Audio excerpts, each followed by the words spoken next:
भगवान श्री कृष्ण बलराम अपने माता पिता महात्मा वसुदेव देवी देवकी से उनका मिलन हुआ।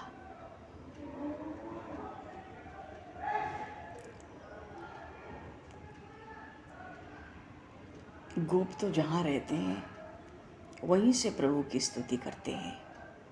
उनके शरीरों में आठों सात्विक भावों का उदय होता है। हे नाथ, हे श्री कृष्ण, मथुरा की जो प्रजा है, वहाँ के जो नागरिक हैं, भगवान वासुदेव की जय जयकार हो रही है, भगवान श्री कृष्ण बलराम की जय जयकार हो रही है। कंस का वध हो चुका है, सब बड़े आनंद में हैं। एक क्रूर और आतंक का काल बीत चुका है। मथुरा में एक नई सुबह है। हे श्री कृष्ण, आपकी जय हो, जय हो। हे बनमाली, आपकी जय हो। और वहाँ की जो नववधुएं हैं, बलिहारी हैं आपके सौंदर्य की। क्यों? प्रभु के वक्षस्थल पर कमलों का हार लटक रहा है। प्रभु जी के गले में तरह तरह की सुगंधित पुष्पों की मालाएं शोभा पा रही हैं।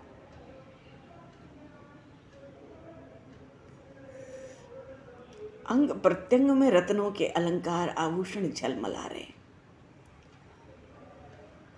आज कानों में मकराकृत कुंडल है, मस्तक पर रत्नों का मुकुट है।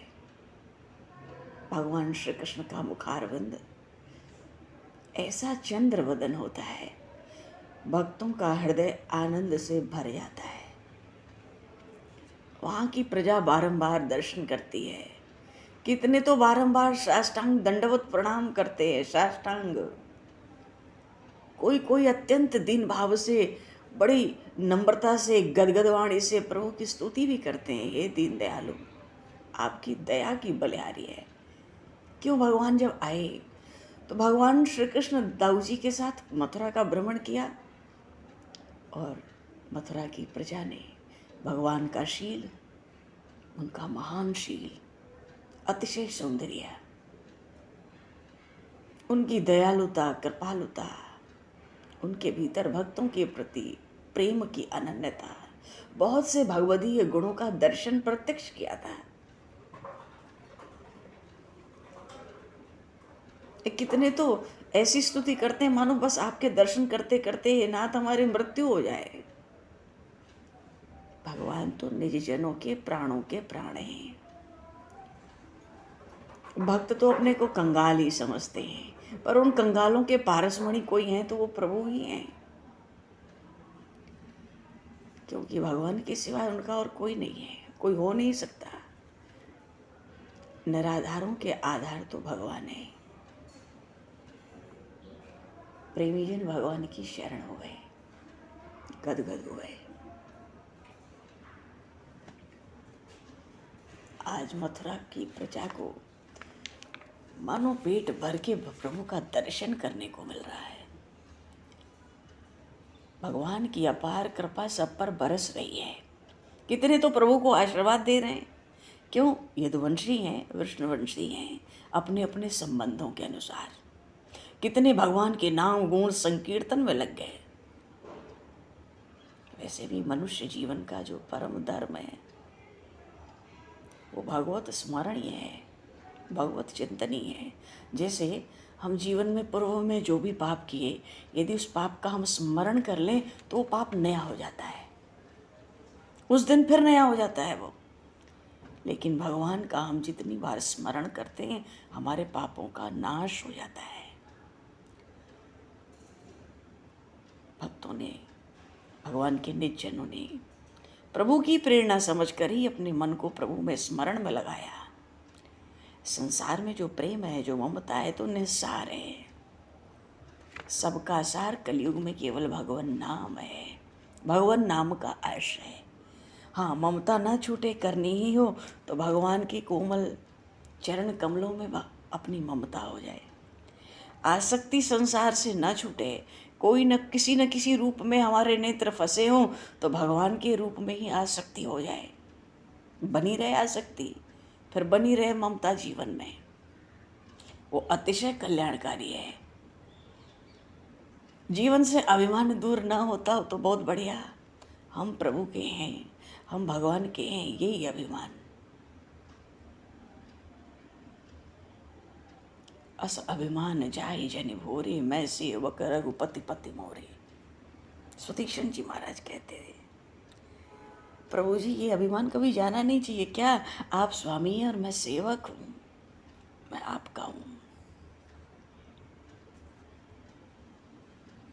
जीव भगवान का है, ये दृढ़ता होते ही फिर उसको अपने कल्याण के लिए कुछ करना नहीं होता।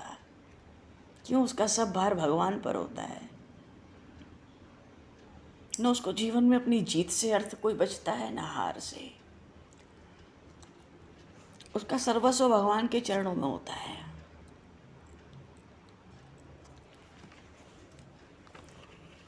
भगवान श्री कृष्ण ने मथुरा वासियों को बड़ा सुख दिया, बड़ा आनंद दिया। एक दिन में ही कंस समाप्त हो गया, इसकी तो किसी को कल्पना भी नहीं होगी। वस्तुतः भगवान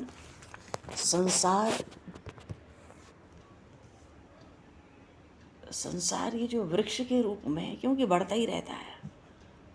गीता जी में आया ना, अश्वत्थमेरं सुविरूढ़ मूलम संग शस्त्रेण दृढ़ेन चत्वा। ये तो अश्वत्थ वृक्ष है, ऐसा वृक्ष जिसकी जड़ ऊपर है, विस्तार शाखाएं नीचे। अब चाहे जो है, भगवान तो संसार रूपी वृक्ष के मूल हैं। सभी भगवान की जय जयकार करते हैं, प्रभु आपकी जय हो, जय हो। क्यों? ये वही भगवान है, ये वही श्याम सुंदर हैं, वही श्री कृष्ण हैं, जिन्होंने यमलार्जुन का उद्धार किया,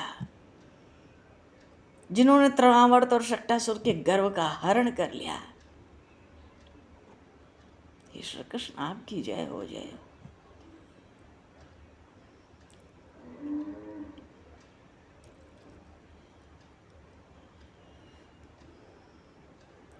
ये जो अरिष्टासुर आया, ये वृक्ष के रूप में था, इसका नाश कर दिया। हे देव, आपने गोकुल की शोभा बढ़ाई, आपकी जय हो, जय हो। जय यशोदा के लाल तेरी जय होवे, जय यशोदा के लाल तेरी जय होवे, माधव मदन गोपाल तेरी जय होवे, माधव मदन गोपाल तेरी जय होवे, जय यशोदा के लाल तेरी जय हो। इतनी जय जयकार है प्रभु की। बकासुर के विदारक हैं, अघासुर प्रलंबासुर के प्राण नाशक हैं आप। प्रभु आपकी जय हो, जय हो। हे नाथ, आपने वृंदावन में वन वन गौएं चराई,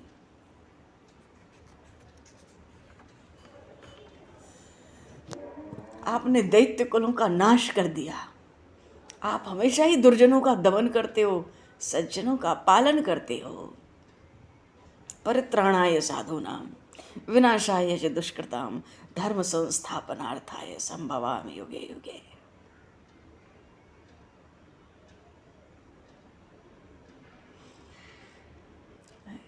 भगवान परम दयालु है।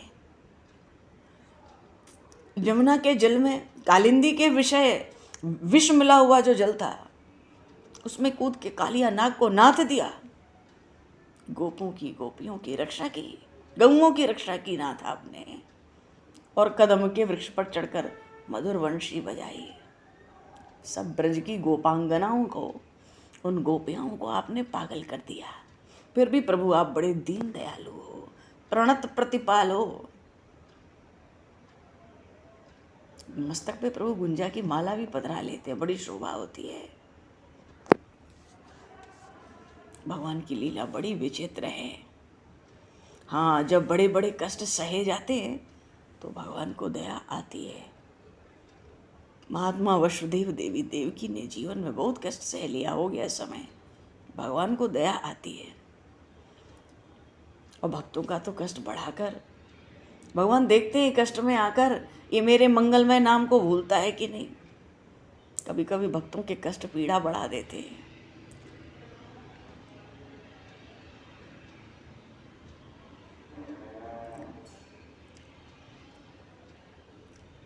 प्रभु का स्मरण ही जीव को सहज भवसिंधु से पार लगाने वाला है। भगवान कहते हैं किसी भी उद्देश्य से, जीवन में जीव का कोई उद्देश्य हो और उसके भीतर मेरे प्रति सरल विश्वास हो, श्रद्धा हो, अगर सच्चे मन से भजता है तो फिर उसको लोक परलोक में सब दुखों से तो मैं छुड़ाई देता हूँ और अपना निज जन बना लेता हूँ।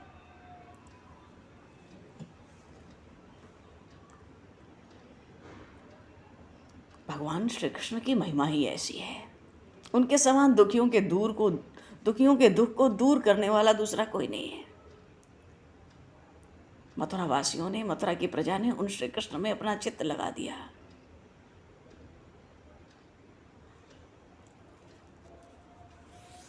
भगवान की महिमा का जितना गुणगान किया जाए कम है। क्यों? अंत ही नहीं है। प्रभु प्रेम में दो चीज़ें जगी रहनी चाहिए, एक तो हमारी जिह्वा, एक हमारा मन। अगर जिह्वा जगी रहेगी तो भगवान की नाम की रटन लगी रहेगी, और मन अगर सदा जागृत रहेगा तो प्रभु का सदा चिंतन बना रहेगा। भगवान ऐसे सामर्थ्यवान हैं, ऐसे दया सागर हैं। जीव और कहाँ जाएगा शरण लेने? जो भगवान को नहीं भजता उसका मनुष्य होना व्यर्थ है। उसको मनुष्य होने का उद्देश्य भी पता ही नहीं चला।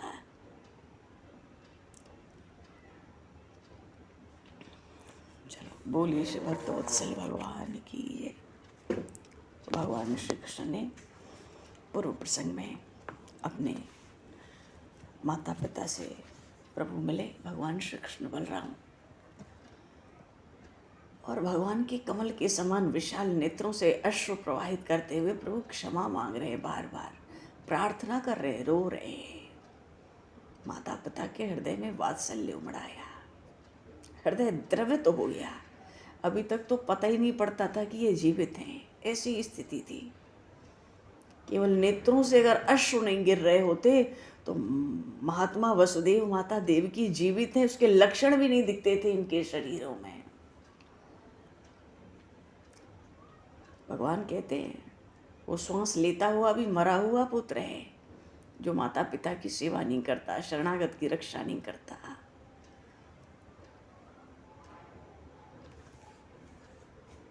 एक दूसरे के बख्श से हृदय से बार बार लगते हैं। सबके नेत्रों से आनंद के अश्रुओं की धार चल रही है। वर्षों से बिछड़े पुत्र मिले हैं, तो ये वात्सल्य, ये मिलन कोई क्या वाणी में कह सकता है? वाणी का विषय ही नहीं है। पर ये है कि हाँ, महाभाग वसुदेव जी की जय हो, माता देवकी की जय हो, भगवान वासुदेव की जय हो। पर मथुरा की प्रजा सुखी होती। मथुरा की प्रजा तो बहुत सुखी हुई है प्रभु को पाकर, पर बैर का बीज भी तो पड़ गया वहां।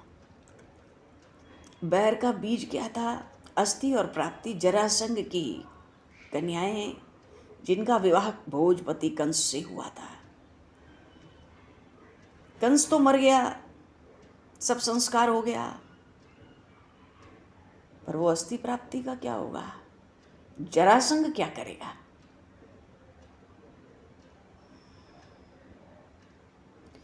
प्रबल वैराग्य दारुण प्रभंजन। भीमसेन भी हनुमान जी महाराज के समान पवन के ही पुत्र है। कालोस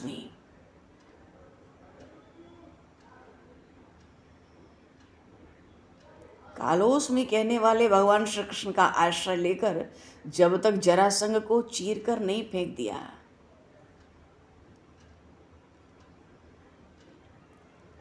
तब तक भैया चल रहा है, चलता रहेगा। क्या?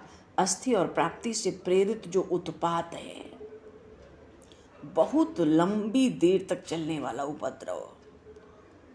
इसी भगवान श्री कृष्ण भी इसी से त्रस्त होकर मथुरा त्याग कर कभी द्वारिका के महादुर्ग का आश्रय लेने को बाध्य हुए। कभी कभी परिस्थिति भी ना मनुष्य को विवश कर देती है, कोई कुछ भी करने में समर्थ नहीं हो पाता। कंस की माता के 9 पुत्र मारे गए, तो उसकी जो पुत्रवधुएं हैं अपने अपने पतियों के कुचले अंग भंग शवों से लिपट के क्रंदन कर रही हैं। 2 शब्द आश्वासन का देने वाला कोई नहीं था। कंस ही ऐसा क्रूर था। पूरी रंगशाला भरी हुई है, वहां सिर पीट रही हैं, चिल्ला रही हैं, किसी ने उनकी ओर नहीं देखा।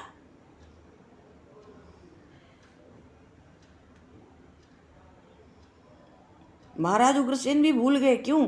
भगवान श्री कृष्ण बलराम अपने माता पिता जो बहुत समय से बिछड़े हुए थे, उन पुत्रों का माता पिता से मिलन देखने में ही अपने को ही भूल गए। तो वो अपने पुत्रों के शव, उनकी पत्नियों के क्रंदन उनको कहाँ मालूम पड़ते। इस समय तो एक ही ध्यान है ना महाराज उग्रसेन को। प्रथम कर्तव्य है उन वसुदेव देवकी से क्षमा याचना करना। अब क्षमा ही मांगी जा सकती है। क्यों? उनके पुत्र कंस ने इनके नवजात बच्चे मार डाले, इनको अभी तक बंदी बना कर रखा। अब सबसे पहले क्षमा मांगनी चाहिए। अच्छा अवसर है, क्योंकि वो श्री कृष्ण बलराम अपने माता पिता से इस समय मिल रहे हैं। महाराज उग्रसेन को लगा होगा भाई इस समय क्षमा मांग लो तो बहुत बढ़िया है।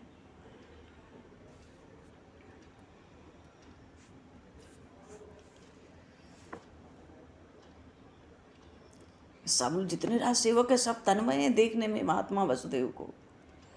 सब भूल गए हर तरफ। देखो, जिनका कोई नहीं है संसार में भी, विपत्ति में जिन्हें कोई आश्वासन देने वाला भी नहीं है, ऐसे असहायों के भी सदा सहायक हुए होते रहेंगे। वो कभी भूलते नहीं। पर इधर भगवान श्री कृष्ण को उनके माता पिता मिले थे, उनका वात्सल्य उमड़ रहा था, तो देर लगी, बहुत देर लगी। क्योंकि एक पुत्र को छोड़ते हैं, श्री कृष्ण को छोड़ते हैं तो बलराम जी से चिपट जाते हैं, बलराम जी को छोड़ते हैं तो श्री कृष्ण से चिपट जाते हैं। कब तक ये क्रम चलेगा? थोड़ा सा अवकाश मिला। भगवान श्री कृष्ण ने कहा, पिताजी महाराज प्रतीक्षा करते खड़े हैं, उनके पुत्रों के शवों का अंतिम संस्कार होना चाहिए। जिनका कोई नहीं उनको प्रभु है, जिसका कोई सहायक नहीं उसके भगवान सहायक हैं। अनाथों के नाथ भगवान है। ऐसा कोई जीव हुआ नहीं, हो सकता नहीं, जो भगवान के द्वार पर याचना करे और उसकी याचना पूर्ण हो, या वो जीव भगवान को स्वीकार न किया जाए। वसुदेव जी सुनते ही व्याकुल हो गए, चौंक गए। हाँ चलो चलो। अब वहां तो भैया सब रो रहे, हा नाथ हा प्राण वल्लभ, ध्वस्त हो गए हमारे घर, नष्ट हो गई सब प्रजा। कोई सिर पीट रही हैं, कोई वक्ष पीट पीट कर रो रही हैं, किसी के केश बिखरे हैं, किसी के वस्त्र भी अस्त व्यस्त हो रहे हैं, कोई आभूषण नोच नोच कर फेंक दिए उन्होंने। मानो शेष क्या रहा, यही सब चल रहा है। मानो सब उत्सव, सब मंगल समाप्त हो गए। वो रो रही हैं शवों पर अपने अपने पतियों के, बार बार लिपट जाती हैं, पर उनके इन असुरों के शरीर तो रक्त से लथपथ हुए पड़े हैं। चलो, भगवान श्री कृष्ण तो सब विश्व को उत्पन्न करने वाले हैं और नष्ट करने वाले हैं, सर्वसमर्थ हैं। पर वो कंस ऐसे पालक बालकों का भी शत्रु बन गया, किसी की बात नहीं सुनी। ये उनकी स्त्रियां भी कहती हैं, जैसे हे रावण मर गया तो महारानी मंदोदरी विलाप करती, नहीं सुनी। सब शिकायत की उस समय भी महारानी मंदोदरी ने, कि रावण ने एक नहीं सुनी, कितनी बार समझाया।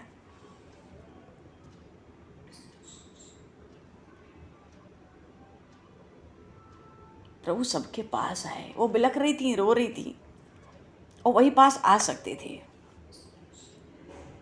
क्यों? महाराज उग्रसेन हैं, वसुदेव जी हैं, ऐसी अस्त व्यस्त की अवस्था में, दशा में उनके पास आना भी नहीं चाहिए। पर भगवान कमल लोचन, उनके नेत्र करुणा से भरे हैं, बड़े संकुचित हो रहे हैं। क्यों? ऐसे सामने आए उन शवों के पास, मानो कितने बड़े प्रभु आज अपराधी है।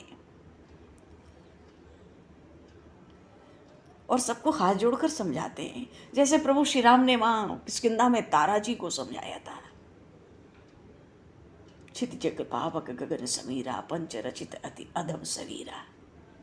यहाँ भी समझा रहे हैं, हाथ जोड़कर प्रभु कहते हैं उनसे, आप सब राजकन्याएं हैं, आप सब राजवधुएं हैं, आप सब बुद्धिमती हैं। आपको तो पता है जीवन और मृत्यु पहले से निश्चित होता है। जिसका शरीर जब जाना है, जैसे जाना है उसी समय और वैसे ही जाएगा। अब इसको कोई टाल तो सकता नहीं, इस विधान को कोई परिवर्तित कर सकता नहीं।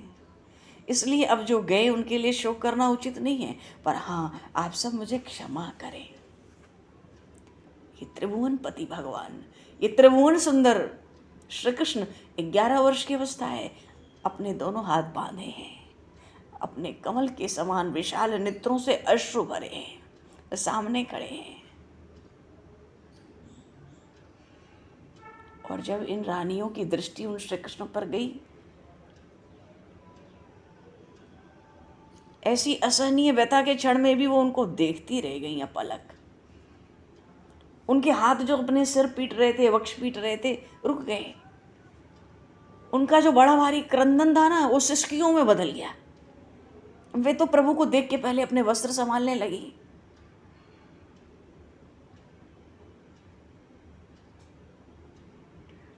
भगवान ने हाथ जोड़कर फिर कहा, अब आप सब पधारें और अनुमति दें तो संपूर्ण सम्मान के साथ हम इन शरीरों का अंतिम संस्कार संपन्न करें।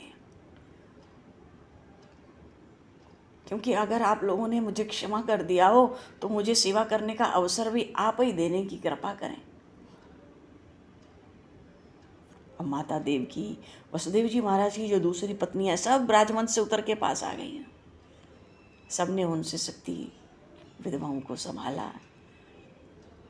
वो बड़े स्नेह से उनको जमुना जी में स्नान करने ले चली। इधर भगवान श्री कृष्ण बलराम व्यस्त हुए, नंद बाबा भी आ गए गोपों के साथ, और सब अंतिम संस्कार की व्यवस्था में लग गए। पर मथुरा की प्रजा तो कहती है, धन्य है कंस और धन्य है कंस के भाई। क्यों? इनके शवों को अग्रज के साथ भगवान वासुदेव ने कंधा दिया है। तपस्वियों, ऋषियों, बड़े बड़े पुण्यात्माओं के लिए भी ये परम सौभाग्य जो है अप्राप्य ही रहता है। कौशीय वस्त्रों में शवों को ढक लिया, भली प्रकार अर्थियां सजा ली, और कंस के शव को सम्राट के शव की तरह सजाया गया। भाइयों के शव पीछे थे। क्यों? जीवन भर तो कंस के अनुगत थे, सेवक की तरह। तो इस महायात्रा में भी बड़े भाई के अनुगत ही दिखे वो।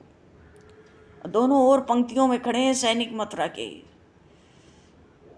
अरे जिसने जीवन में ब्राह्मणों का सम्मान नहीं किया, उसके सब अपराध भुलाकर ब्राह्मण मार्ग के दोनों ओर खड़े हैं, उस पर पुष्प भी डाल रहे हैं। ये तो श्री कृष्ण के साथ रहने का प्रत्यक्ष परिणाम था। चंदन की चिताएं यमुना किनारे, कंस और उसके 8 भाई, 9 चिताएं। वो जो मल्ल थे मथुरा में, उनका कोई स्वजन तो था नहीं, उनके 5 शव अलग से थे, विशाल चिताओं पे धर दिए गए थे।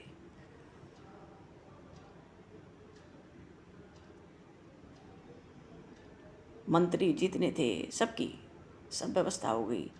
कहते हैं महाशिवरात्रि उस दिन मथुरा में काल रात्रि हुई थी। उस दिन प्रदोष काल में ही सूर्यास्त में ही लगभग मथुरा के यमुना तट पर चिताओं की पंक्ति लगी है, धू धू करके सब। मानो कंस का पाप, कंस का उत्पीड़न, आज उसकी चिताओं में सब कुछ जल गया। और कोई राजा हो जिसके ऊपर मस्तक पर राजमुकुट हो, उसको सूतक नहीं लगता। और भगवान श्री कृष्ण नहीं चाहते मथुरा का सिंहासन 10 दिन भी खाली रहे। राजा के लिए आज भी ये नियम है, उसको सूतक नहीं लगता। राज्य की व्यवस्था कैसे चलेगी?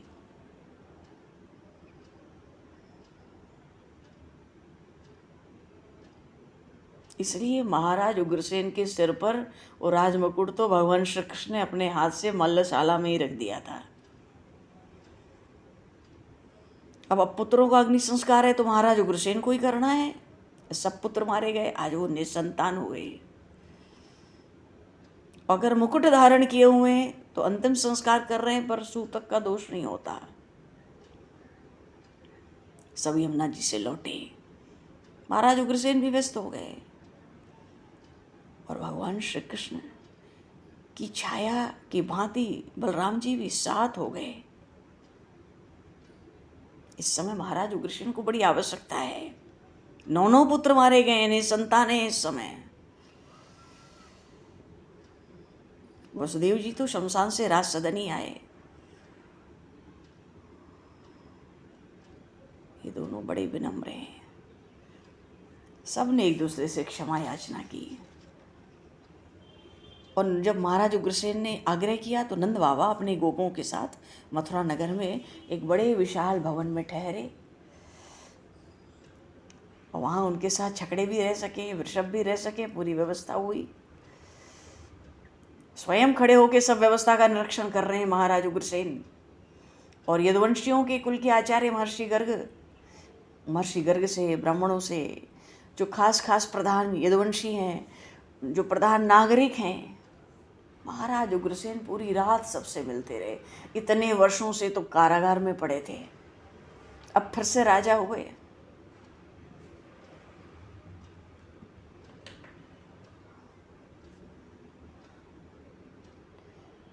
सब हुआ, पर कंस के हृदय में जो श्री कृष्ण और यदुवंशियों के साथ बैर था ना, वो नष्ट नहीं हुआ। कंस मर गया, पर उसका जो वो बैर था ना, उसकी पत्नियों के हृदय में जमकर बैठ गया। वो मगध चली गई। मगध राज जरासंध की कन्याएं थी ना, और जरासंध के पास जाने पर पिता के घर में वो जो बैर का बीज था ना, वो तो बहुत विशाल वृक्ष बना। पर वो वृक्ष कैसा था? विष का। क्यों? उनको लगता है हमारे पिता जरासंध बड़े समर्थ हैं, उनका हृदय जलता था। हमारे स्वामी का शव पड़ा रहा है, हम बिलखती रहीं, 2 शब्द आश्वासन देने कोई नहीं आया। और ये बूढ़ा उग्रसेन, सब पुत्र मर गए, फिर भी राजमुकुट पहनने की पड़ी थी। हमारे स्वामी का तो वंश समाप्त हो गया, हम भी यदुवंश को समाप्त करवा कर रहेंगी। हमारे कुल में हमारे स्वामियों को कोई जल देने वाला नहीं रहा, यदुकुल में भी कोई जलदाता नहीं बचेगा। मानो बैर का ये बीज लेकर कंस की अंतिम क्रिया पूरी होने पर 13 दिन बाद ही वो सीधे मगध चली गई, अपने पिता के घर, मगधराज जरासंध के पास। लेकिन चलो, ये गई तो गई, ये बैर का बीज तो दूसरा है। पर अभी तो मथुरा में है हम लोग।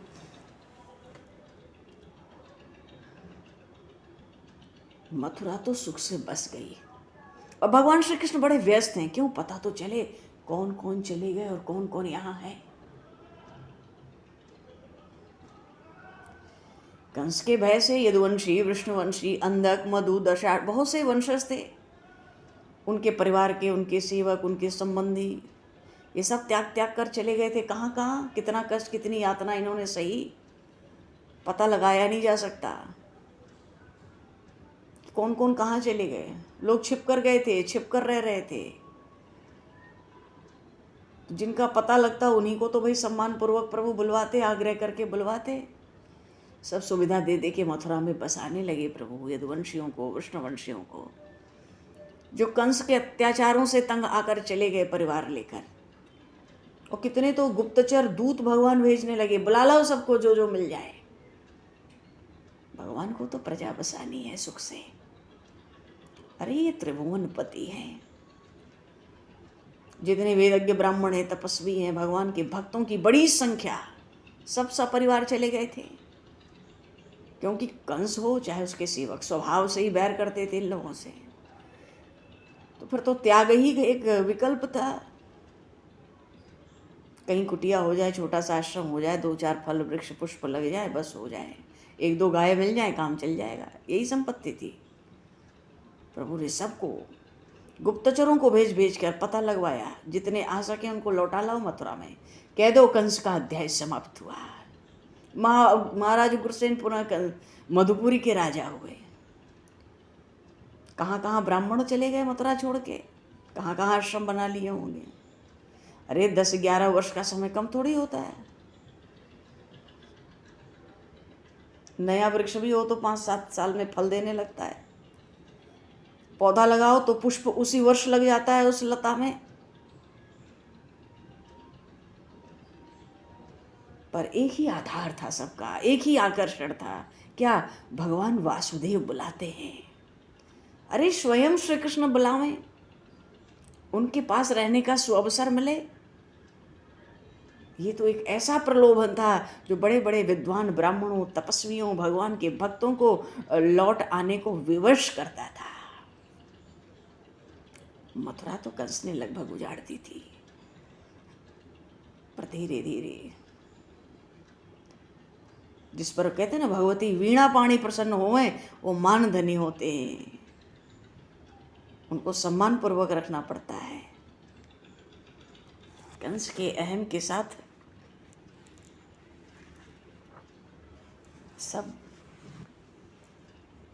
दुर्विकार, दुर्गुण समाप्त हो गए। अब तो सात्विकता बढ़ रही है। अच्छा, भगवान श्री कृष्ण के भेजे गुप्तचर जो है संदेश ले जाते हैं, पता लगा आते हैं, फिर विशेष संदेश भगवान का सुनाते हैं, प्रभु आपको बुला रहे हैं। भगवान का संदेश जाता है, अपने सब संबंधी, सेवक, अपने सुहृदय, अपने स्वजन को लेकर आओ परिवार के साथ। जो हानि हो चुकी हो गई, और जो मार्ग में व्यय होगा पूरा राजकोष से तुम लोग को दिया जाएगा, वहाँ से उजड़ के फिर यहाँ बसने के लिए। और तुमको यहाँ घर चाहिए कि बगीचे चाहिए कि पशुपालन की व्यवस्था चाहिए, व्यवसाय चाहिए, सब कुछ राज्य करके तुम्हें देगा। ये मथुरा आपकी है, क्योंकि मथुरा नरेश महाराज उग्रसेन आपके अपने हैं। आप आओ, अवश्य आओ, और हम आपके आगमन की प्रतीक्षा कर रहे हैं। भगवान ऐसे ऐसे संदेश भेजते थे, लोग लौटने लगे। बुलाए हुए लोग तो आ रहे थे, बिना बुलाए हुए भी एक दूसरे से पता लगाकर अपने आप आ रहे। क्यों? वहाँ परमात्मा आ गए, वो श्री कृष्ण ने बुलाया है। सबको श्री कृष्ण का सामीप्य चाहिए। हर कोई चाहता है उन श्री कृष्ण की प्रजा हम कहलाएं। बड़ी संख्या में ऋषि मुनि तपस्वी आ रहे, वेदज्ञ विद्वान ब्राह्मण आ रहे, साधक सिद्ध तापस आ रहे, भगवत भक्त आ रहे। यमुना के इधर उधर जितनी झोपड़ियां हैं, चुने स्थानों, सब इधर उधर बस रहे हैं। सबका पता लगा लगा के राज सेवक उनको सुविधाएं वहीं दे रहे हैं। सपरिवार यदुवंशियों के सब कुल आ रहे हैं। अरे मथुरा तो ऐसे भरने लगी, सब व्यवस्था हो रही है, पशुधन भी दिए जा रहे हैं, सबको काम भी दिया जा रहा है। किसी को राजकीय सभा में, किसी को सेना में, किसी को प्रशासन में, जो जिसके उपयुक्त हो। वैश्य आ रहे हैं, कलाकार आ रहे हैं, उनको भी निवास दे दो भाई। महाराज उग्रसेन का राज्य आरंभ हुआ। और केवल राजपुरुष सेवा करें उससे भगवान श्री कृष्ण को संतुष्टि नहीं होती थी। वो स्वयं ही एक एक लोगों से मिलने लगते थे, सबकी कुशल क्षेम पूछते थे। भगवान शिव माता पार्वती को राम कथा सुनाते हैं तो कहते हैं, पार्वती, एक भी बानर भालू ऐसा नहीं था जिसको व्यक्तिगत रूप से श्री राम ने उसकी कुशल मंगल न पूछी हो। सबके घर देखते हैं, आश्रम देखते हैं, निरीक्षण कर रहे हैं भगवान, एक एक को मिलते हैं, सुविधा पूछते हैं। आने वाले केवल त्यागी और सहज संतोषी ब्राह्मण नहीं हैं, यदुवंशी भी हैं, वैश्य लोग भी हैं, सेवक हैं, तरह तरह के कलाकार हैं। सबके साथ भगवान का विनयशील स्वभाव, भगवान के विनयशील स्वभाव से सब मुग्ध हो गए हैं। मनुष्य को वस्तुएं, पदार्थ थोड़ी पुष्ट करते हैं। मनुष्य की अपनी आवश्यकता बहुत थोड़ी होती है, पर उनको सम्मान मिले, समाज के मुख्य व्यक्ति जो प्रधान है उनका ध्यान रखें, उतने में ही संतुष्ट हो जाते हैं। भगवान श्री कृष्ण हर दिन सबसे मिलते हैं। और महालक्ष्मी, भगवती महालक्ष्मी तो उनकी सेविका हैं। अब मथुरा में किस बात की कमी होगी? मथुरा तो सुख से बसी और बड़े शीघ्र बहुत सुखी हो गई मथुरा। बोलिए श्री कृष्ण बलराम की जय, भगवान वासुदेव की जय।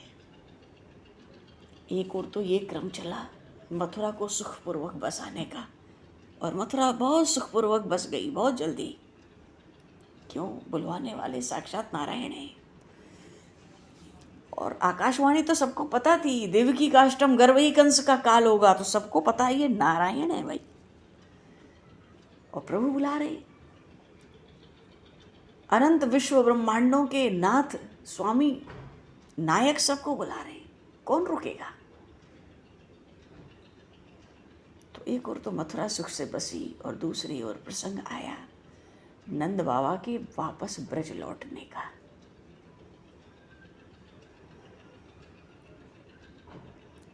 नंद बाबा को ये पता नहीं है कि ये वसुदेव के पुत्र हैं। अभी तो भगवान बड़ी सुंदर बात करने वाले हैं नंद बाबा से। भगवान किसी का हृदय कैसे दुखा सकते हैं?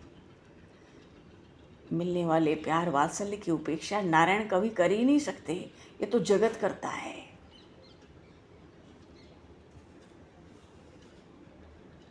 भगवान तो भगवान ही है।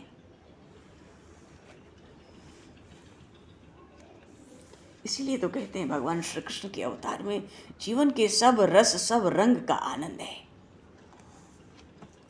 भगवान श्री राम ने, जब श्री कृष्ण ने राम रूप से अवतार लिया, हर प्रकार के मानवीय संबंधों की मर्यादा का आदर्श रखा।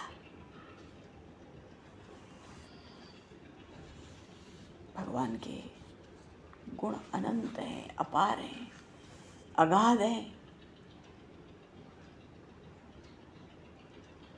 शेषनाग हजार मुख से गाते हैं भगवान का गुण, आज तक गा नहीं पाए। बड़े बड़े सिद्ध ऋषि महर्षि ब्रह्मर्षि देवर्षि देवगण महादेव तक सब भगवान का ही ध्यान, उनकी स्तुति करते हैं। भगवान तो आए हैं विनाशाय च दुष्कृताम, मानो दुष्ट कर्म करने वालों के विनाश का प्रारंभ। पर इसमें बड़ी मधुर मधुर लीलाएं भी हैं तो भगवान के ही चरित्र। पहले नंद बाबा ब्रज को लौटेंगे, फिर उद्धव जी ब्रज में आएंगे। चरित्र तो भगवान के ऐसे पावन हैं। भगवान का चरित्र हो या नाम अतिशय पावन है, अतिशय पवित्र है। कहने सुनने वाले के कल्मश को, हृदय के अंतःकरण की अशुद्धि को धो देते हैं। तभी तो महापुरुषों ने कहा, भैया एकांत में बैठकर शुद्ध करो चित्त, सो सुख अनंत पार नाहीं। आए के हृदय में रहेंगे गोपाल,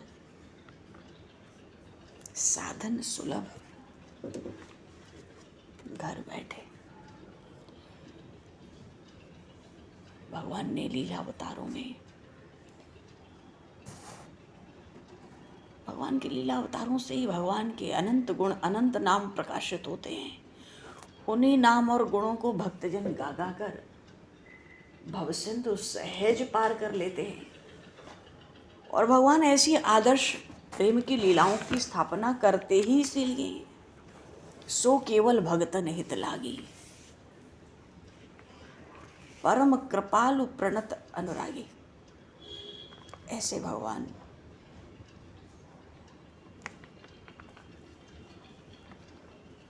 और भक्तजन भगवान के गुणों का गान करने जाएं। गोस्वामी जी ने रामचरितमानस में कहा, सारद शेष महेश विधि, विधि का अर्थ है ब्रह्मा जी। सारद शेष महेश विधि आगम निगम पुराण, नेति नेति कही जा सुगुन करहि निरंतर गान। सब जानत प्रभु प्रभुता सोई, तदपि कहे बिनु राह न कोई।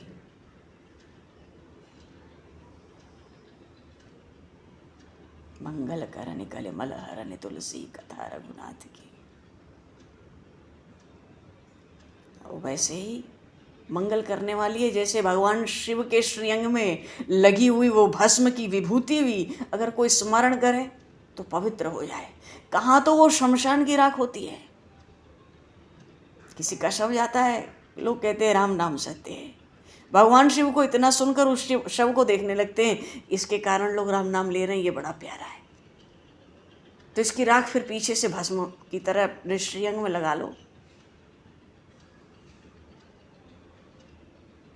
तो भगवान की लीला चरित्र भी जीव का सब मंगल, सब कलिमल को हरण करते हैं, सब मंगल करते हैं। वैसे ही भवअंग भूति मसान की सुमृत सुहावनी पावनी, गोस्वामी जी ने कहा शमशान का कौन चिंतन करे, और शव के भस्म की कितना अपवित्र होता है, उसकी कल्पना कोई क्या करे। पर जब भगवान शिव अपने श्रीअंग पर उसको धारण करते हैं तो उन विश्वनाथ के स्मरण के साथ ही जीव को अतिशय अंतःकरण की शुद्धि प्राप्त होती है। क्योंकि जब तक हमारा अंतःकरण शुद्ध होता नहीं, भगवान मीठे लगते नहीं, भगवान में प्रेम होता नहीं, भगवान के गुण हमारे हृदय में आते नहीं, आते हैं तो टिकते नहीं। भगवान ने लीलाएं करके अपने गुणों को इसीलिए प्रकाशित किया है कि जीव इन लीलाओं को गा गा कर भवसिंधु से सहज पार हो जाए। और कलयुग में तो केवल कथा और कीर्तन, नाम और कीर्तन, यही जीव कल्याण का सार मार्ग बताया है महापुरुषों ने, हमारे सदग्रंथों ने। तो भगवान के जो चरित्र हैं मधुराति मधुर है, अतिशय मधुर है। तो भगवान अभी तो समय देखा जाए। बोलिए भगवान श्री कृष्ण बलराम की, सियावर रामचंद्र भगवान की, श्री गौरी शंकर भगवान की, श्री हनुमान जी महाराज की, सब संतन की जय, सब भक्तन की जय, सतगुरुदेव भगवान की जय। भगवान समय को दृष्टिगत करते हुए आज यहीं पर वाणी को विराम, वाक्य पुष्पांजलि प्रभु के श्री चरणों में सादर समर्पित। आप सभी को भी यथायोग्य जय श्री राम, जय जय हरि शरण। जय श्री राम जी, जय श्री राम, जय श्री राम, जय श्री महाराज जी, राधे राधे।